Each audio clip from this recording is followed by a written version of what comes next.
Voilà, donc c'est ce que je disais, hein, voilà, vous voyez, on est en contrebas, toute cette partie-là a été remblayée suite aux travaux de l'hôpital.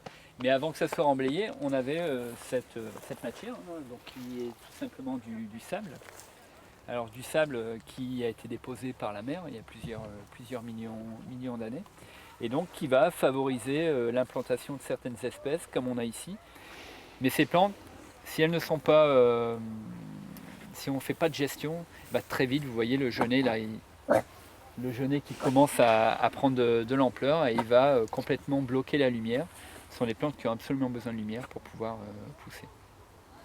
Après, les abeilles, je vous ai dit que c'était des plantes très mellifères. Alors vous voyez tous les petits trous là qui sont à différents endroits. Alors il y a de nombreux terriers d'abeilles solitaires, des guêpes solitaires, abeilles solitaires, qui ont besoin absolument de ces structures sableuses pour faire leur terrier, pondre dans le terrier, et une fois qu'elles ont pondu, généralement elles rebouchent et puis elles s'en vont.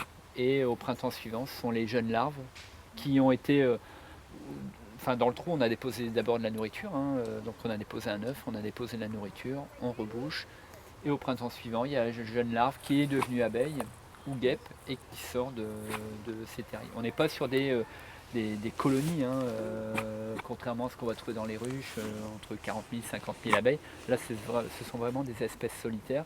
Et pour nous, le site est d'autant plus remarquable qu'on va y trouver une multitude d'espèces. On n'est pas sur une seule espèce d'abeille solitaire, une seule espèce de guêpe solitaire. On peut avoir des dizaines d'espèces différentes. Voilà. Et qu'on ne retrouvera pas si on n'a pas ce type de terrain à leur proposer.